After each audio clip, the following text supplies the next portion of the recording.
Car వేసుకుని ఎటన్నా దూరం ప్రయాణం కట్టినప్పుడు నడమల టోల్ గేట్లు వస్తాయనే ముచ్చట అందరికీ ఎరుకున్నదే. ఈ గాడికి పోకముందే కొందరు ముందు జాగ్రత్తగా రీఛార్జ్ చేసుకుంటే కొందరు అప్పటి మందం డబ్బులు పైసలు ఇచ్చి పోతుంటారు. ఇక కొందరైతే అప్పటిదప్పుడు రీఛార్జ్ చేసుకొని బ్యారికేడ్ లేపుతలేరని టోల్ గేట్ వాళ్ళతోని లొల్లి కూడా పెట్టుకుంటుంటారు.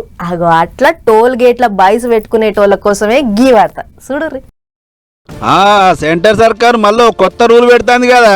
ఇన్నొద్దులు ఫాస్టాగ్లో పైసలు లేకుంటే టోల్ గేట్ల కాడ నగదు కట్టి వెళ్ళిపోయేది జనాలు. అదిగిన డబల్కు డబల్ అమౌంట్ కట్టి. కానీ ఈ ఏప్రిల్ 10వ తారీఖు సందిగా నగదు చెల్లింపులు పురాగా బంద్ చేస్తున్నామని చెప్పుకొస్తుంది. అంతేగా టోల్ గేట్ల కాడ పైసలు కట్టుడు అనేది బంద్ కాబోతున్నట్లే. మరి ఎట్లా అనంటే ప్రయాణానికి ముందు ఫాస్టాగ్లో పైసలన్నీ వేసుకోవాలి. లేకుంటే టోల్ గేట్ కాడ యూపీఐ పేమెంట్, అదే గూగుల్ పే లేకుంటే ఫోన్ పే అన్న చేయాలి. అంతేగాని కౌంటర్ కాడ పైసలు ఇచ్చుడు, చిల్లర ఇస్తలేరని వాళ్ళతో బైసు పెట్టుడు, ఎంతసేపు అని వెనక బండ్లలో ఆరణ కొట్టుడు ఇదేం ఉండదు. అన్నట్లు యూపీఐ పేమెంట్ చేస్తే 1.5 రెట్లు ఎక్కువ కట్టాలన్నట. ఒకవేళ ఈ రెండు పని చేయకపోతే ఈ నోటీస్ అని వస్తుంది. అది చూసి 3 రోజుల లోపల కట్టుకుంటే ఎటువంటి ఎక్స్ట్రా ఛార్జ్ ఉండదు, లేకుంటే డబల్ ఛార్జ్ పడుతుంది. అయినా కూడా కట్టకుంటే వాహన సిస్టమ్తో గట్టి యాక్షన్ తీసుకుంటారట.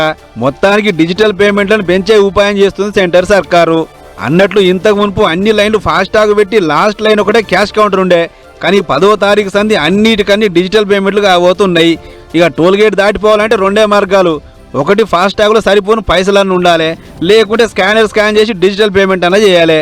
ఇట్లా దేశంలో ఉన్న హైవేలు, ఎక్స్ప్రెస్ రూట్లు అన్ని కలిపి 1150 టోల్ గేట్లలో ఇదే రూల్ నడిపేయాలని చూస్తున్నట్టు సెంటర్ సర్కారు. కాబట్టి ఈ ముచ్చట యాది పెట్టుకొని ప్రయాణాలు చేయిరి. టోల్ గేట్ల కాడ ట్రాఫిక్ ఉండదు, ఆడుండే సిబ్బందితో ఎసుంటి బయసు ఉండదు. చూసుకోరు మరి.